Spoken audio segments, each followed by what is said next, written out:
Hello, everyone. Thank you for joining us in celebrating our 1 year anniversary of Leading for Wellness. Yay! It's 1 year old. Happy birthday to you, Leading for Wellness. It's wild that we're already at a year. I can't believe it. It went by so fast. I mean, a lot of things happened, obviously, so that's why it went by so fast. But like, I feel like we just finished it, just sent it Me to too. the editors, and Same. or like when the box arrived with like our copies, and I was like, oh my gosh, I can't believe this is real. Like that Yeah, was a year. That was over a year ago. it was over a year because we got them a little early. Yeah.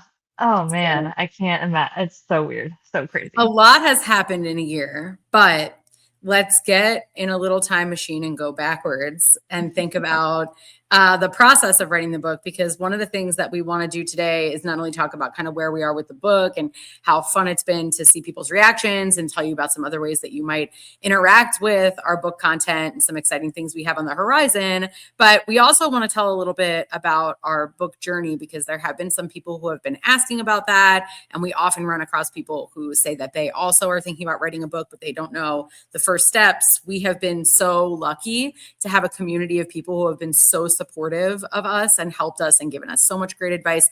Other authors who know a lot more than we know and knew at the time. So we kind of wanted to kick things off by starting at the beginning of where our book began. Oh my goodness. And like what is the beginning? I feel like the beginning is kind of First, we were born. yeah, right. I was like, it's kind of nebulous, right? Like it's like where do you actually count the beginning? Like I think we had an idea about writing a book for a while, and then we kind of were like, how what do we want to write this book about? Like once Worker Being became an entity and we started doing that, we had thought about a book, but then we also thought about like research projects, and those two kind of melded into one. So we were conducting the research that's in the book with the thought that we would, depending on how the results turned out and what we found, if it was interesting enough, would we be able to turn that into a book? That's kind of like I think where the book first really became an idea. Yeah. Yeah. And I would say, the reason to write a book, as anyone who has written a book will tell you, is not because you want to get rich and famous off the book. There's a lot of other elements that go into writing a book that make it kind of like a calling card for you. But most people do not make it big from the book itself, right? And so what is important if you're thinking about writing a book is, do you have something that you really want to say that you'll be really happy to have said, regardless of how many people read the book or how much that catapults you into the public spotlight? If you have something that you really want to say and you're able to say it in this format, then it's probably worth it for you to think about writing a book and saying what you have to say. And for us, we based it around our own independent research, and that has worked out really nicely because that's our own kind of special sauce that we have that we bring to the table that now other people can't really replicate, or that's our framework. And so we feel like we wrote about kind of like our baby, our research baby. But for other folks, they've been really successful at summarizing other people's research or making a really important set of points using existing data or insights that other people haven't synthesized in that way. So there's lots of different ways to sort of say what you want to say. It doesn't have to be Mhm. the exact path that we did, but I think it's important that you have something that you'll be happy to have said regardless of the outcome, because then you're benchmarking against your own interest in having it out there. And also you have to like to write. Like Yeah, I think that's true sometimes too. people want to have a book, but like they hate writing. Like don't it's not you like you Yeah, said, you're not gonna get rich and famous from it. yeah, So don't do it. Like that just sounds yeah, awful. Like we both write a lot. We like writing. yeah, Um and I know a lot of people have said to us in the past, like, the writing must have been so hard. I was like, actually, that's the easiest part, right? yeah. So I think it made a big difference. The fact that like what everyone thinks is hard, the writing is actually something we enjoy and like, and we're able to do relatively easily. Because the whole book world is just new if you've never been there.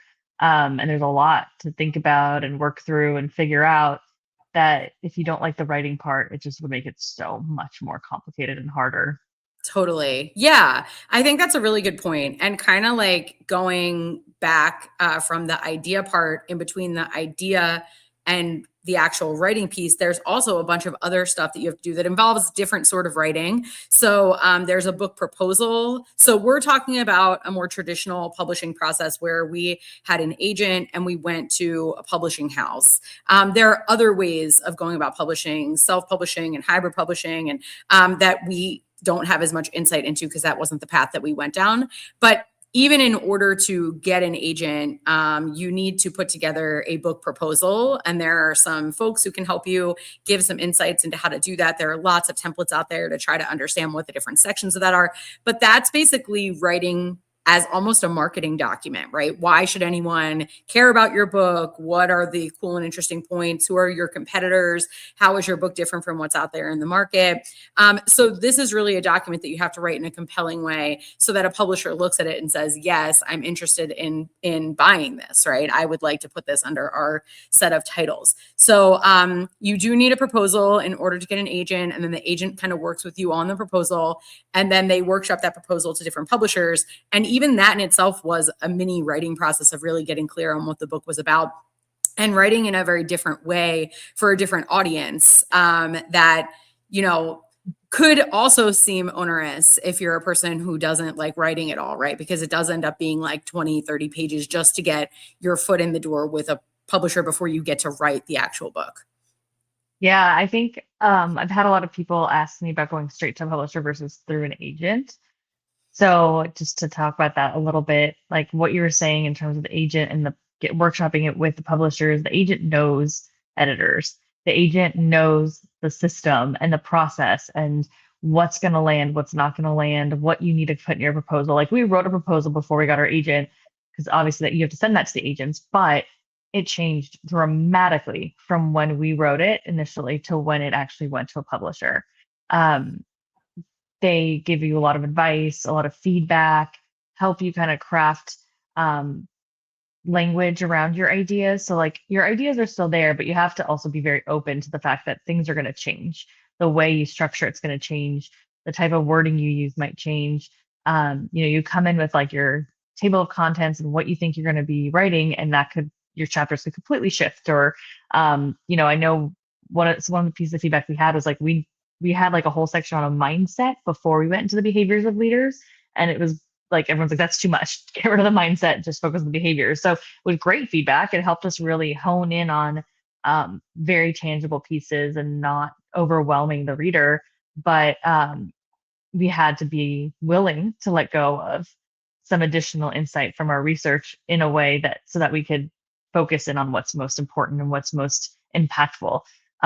So I think that's why agents are so great because they do give you a lot of really good insight and feedback. But also, the other thing I tell everyone is the contracting piece. Like, you never had a book contract, you have no idea Yeah. what like is going to be in there, what that's going to be like. And I mean, you're welcome to try to do it on your own, but I think having an agent was huge for us because we felt like more confident in what we signed at the end. We were able to ask questions about clauses that felt weird to us that we'd never heard of before, that we never would have expected in a book contract. So there's a lot of contracting stuff too. And like honestly, our agent worked on our contract for like 2 months before we signed anything. So imagine if you were trying to wade through those waters, like it's not reasonable, I think. I think an agent is huge. Yeah, there's stuff in there that seems really weird that's actually normal, where if you on principle will not sign a contract because it says certain things, you're going to be out of a contract, right? So like there's certain things that we would have been like, that's really strange, but the agent's like, no, that's normal and you need to agree to that. And then there's other stuff that was missing from the contract that we never would have thought of to add, right? And that she really was helpful in being like, you need to add XYZ. We definitely wouldn't have realized what should have been in there that wasn't, right? That's definitely not something that would have been on our radar. So I think from that perspective, it's super helpful. I agree. And then once you get the contract signed, it's really interesting because you've written this proposal, you've put a lot of time and energy into kind of pitching your idea and letting the publisher know why it's interesting and why people might want to read about it. and then they just like turn you loose and they not quite this way, but sort of, see you in 6 months when the book is written. And then you're just on your own, kind of trying to figure out how to structure your time to hit the deadline that they've given you. We just accepted the initial deadline that they gave us. We found out later that plenty of people negotiate that deadline. So we actually wrote our book pretty fast. We did write it in the 6 months that they gave us.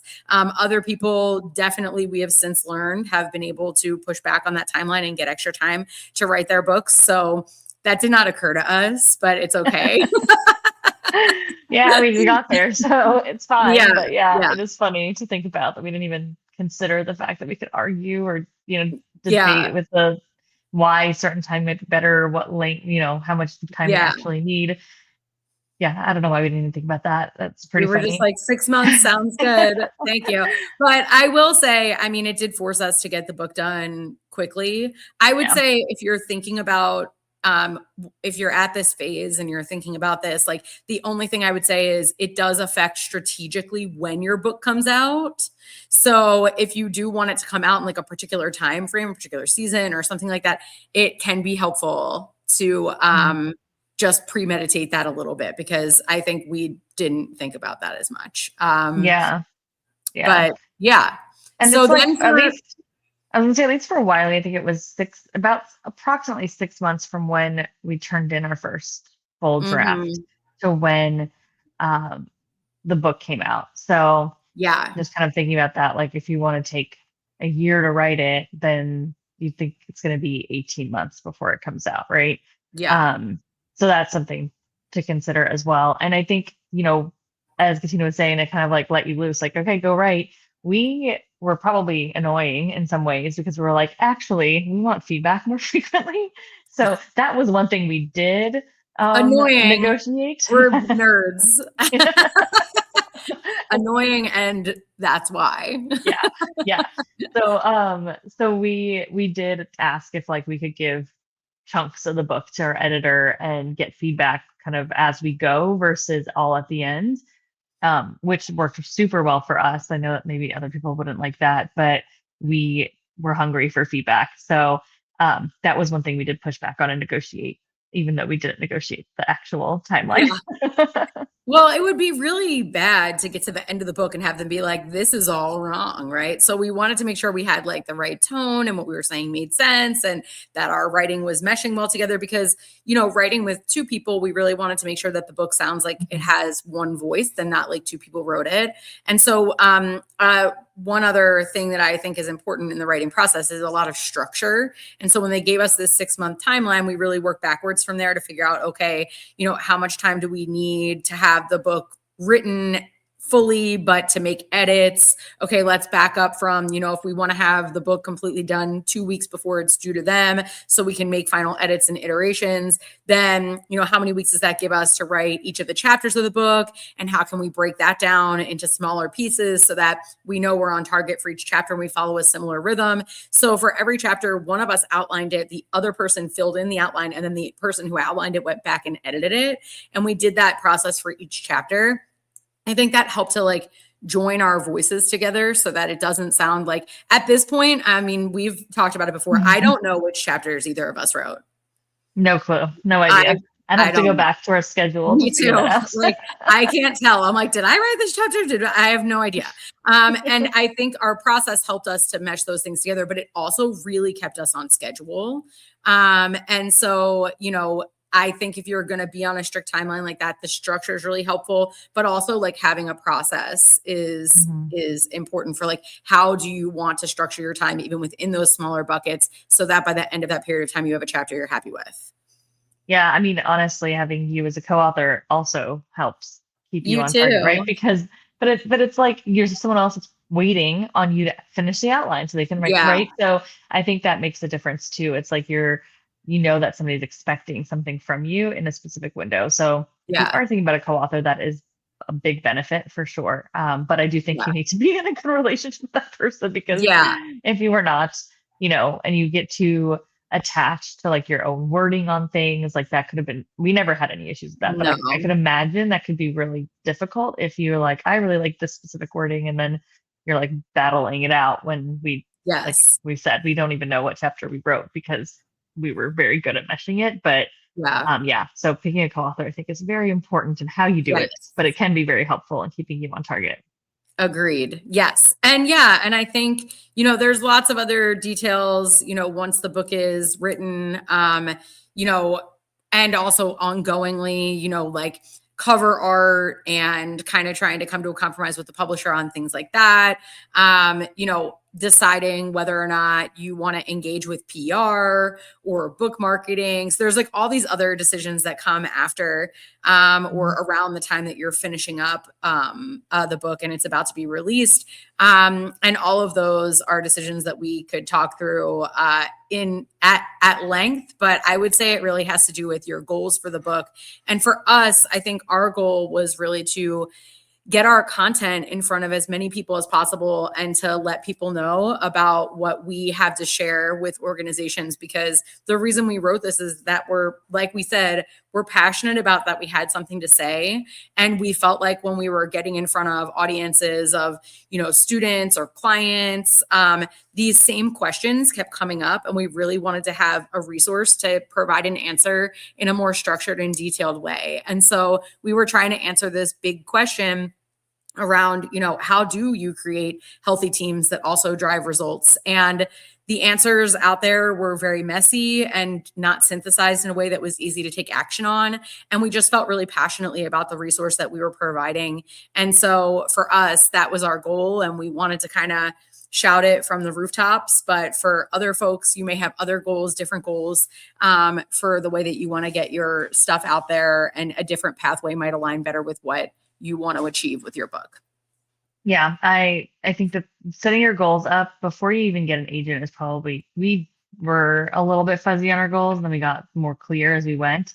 But if you were to take a piece of advice from us, I think is, what are your goals? Figure that out from the beginning, so then that can be your guiding light on your every decision you have to make, because there are a lot of decisions that we just didn't really know what to do with, and we had to kind of like refocus in on our goals.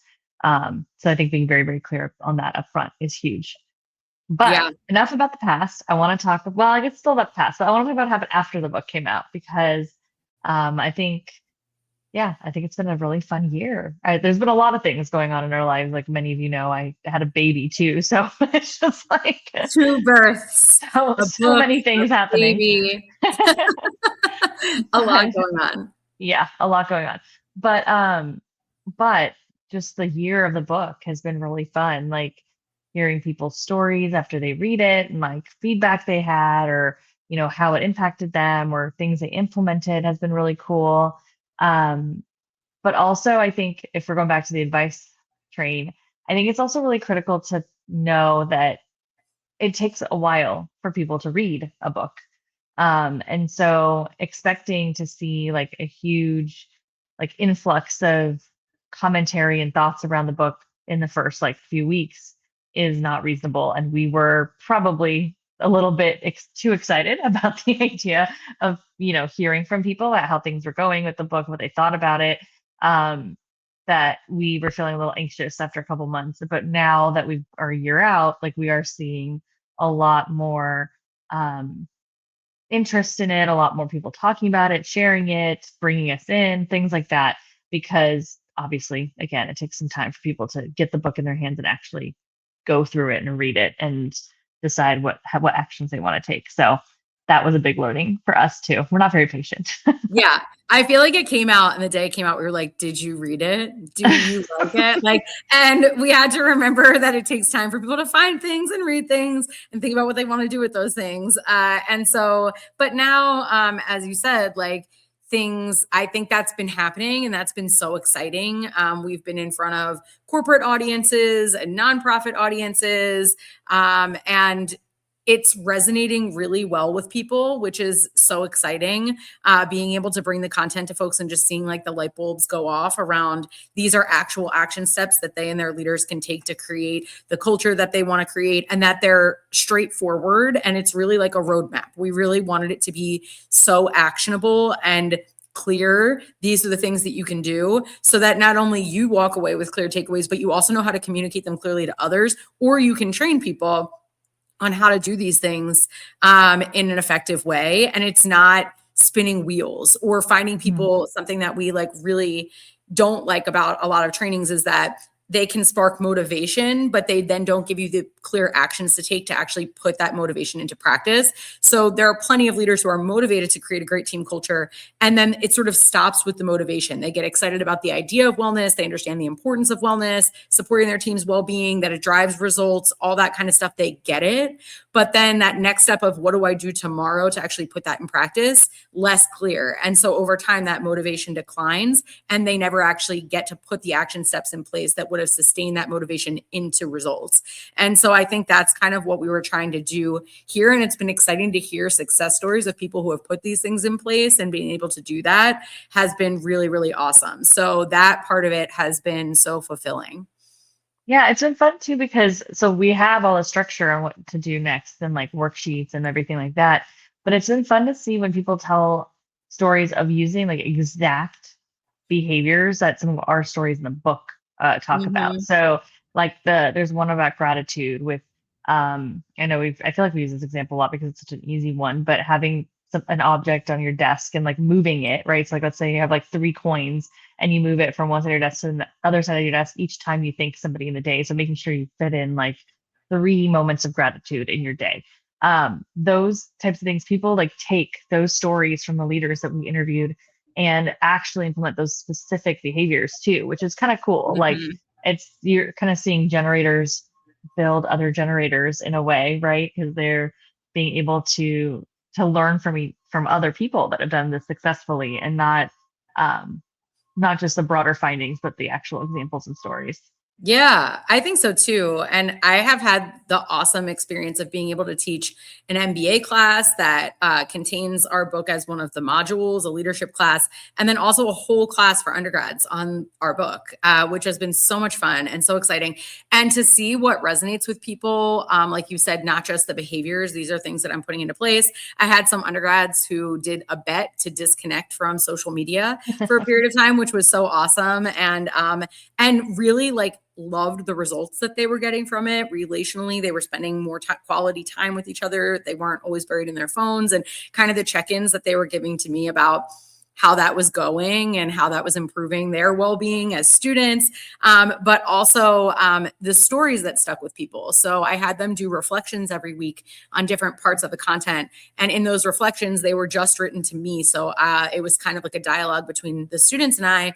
And some of the stories in the book, stories about people who are going through periods of grief, stories about people who are going through times of illness, stories about people who are going through breakups. Like there's lots of different stories in there about things that people are experiencing that put bumps in the road, and about how their leaders responded, that really speak to certain people. And hearing about how those stories resonated with their personal lives, and how they took away, okay, I can resonate with how this person was feeling. And if I was working in a workplace, which many of my students already are, but if I was working someplace, I would want my leader to do what this leader did. And now I know what to do for someone else who's grappling with something like me when I'm in a leadership position myself. And for my MBA students, of course, many of them already are. But so that was also really, really cool to spend 16 weeks going through the book and all the activities, and seeing how much it resonated with these like early career leaders, and they can kind of get off on a good foot as opposed to kind of having to backtrack. Yeah, I mean, I love that you get to do that and teach the content, and I'm hoping other people pick it up too because, like you said, being able to start people off on the right foot, I think is going to make the biggest impact in organizations and how they manage healthy teams. It's by having leaders on the ground starting with these types of behaviors and continuing that throughout their careers versus trying to like suddenly change their behavior, which of course can happen, but it takes more time because people need to now trust that you are doing this is going to be who you are and how you're leading from now on, right? So you have to kind of build that trust slowly and then move into some of these other more personal behaviors, which if things were not going well for a while, it's going to take a little longer, right? Than just starting Yeah. off positively. So I think, you know, in my dream world, people are going to tackle it in both directions. But I'm so excited that you already get to have that impact and share those experiences with those, undergrads and really learning from um, their stories so that we can continue to make what we do better too.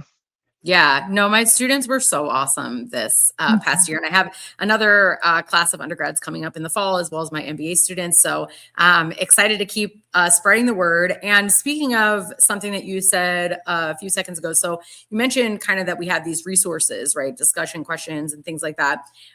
One of the things that we realized when the book came out, and by the way, we got to go on like tons of podcasts and like news programs and write op-eds and get quoted in the media. That was also really cool to see the word getting spread that way. And one of the things that we realized through kind of getting the message out via all of these different avenues was that, repetition and really reinforcing the content is very helpful for making sure that it actually sticks and that people put it into practice. So we've put together some things that can help if you've already read the book or you've passed it along to somebody else that can help to sort of reinforce that content. So we have a blog on Psychology Today, the Leading for Wellness blog, where we have written short blog posts that kind of tap into the science behind and the tips in the book in a much more condensed way that you can access there if you want a quick resource or something quick to pass along to somebody as a read that might help improve their ability to apply some of what they've read. We also have a book club discussion guide. So if you decide that you want to bring this book to your organization in a larger scale, if you do that, please let us know, because depending upon the size of the group, we have, we are not opposed to popping in and saying hi to groups that are doing this for book club either, depending upon the circumstances. But please let us know if you're doing that for book club, because we'd love to hear how it's going and see if we can help support. And then we also have our podcast, which is launching a new season, and we'll talk about that. But that first season of the podcast really goes through the book kind of sequentially, but in the book, our stories are not highlighted. It's the stories of our participants. And so for the first season, we really wanted to give a behind the scenes on how each of these experiences has related to our careers and what leaders we've experienced and kind of what we were thinking about and other examples that didn't end up in the book as we were writing. So it's a really great companion, the first season of our podcast, to the book. If you're going through the book, you can even like read a chapter, listen to an episode, and do it that way, so that you're helping to give kind of life to the things that you're reading in a different way. So we do have some great things to accompany the book that are all free. Mm-hmm. Yeah, if you go to on the screen, workbean.com/book, that's where you'll find all of our book club questions. From our website, you can link to the podcast. You can link to if you go to articles, you can find some of the places that we were mentioned, and the op-eds that we wrote, like for Time Magazine, et cetera, are all linked in there as well. Plus a link to our Psychology Today blog.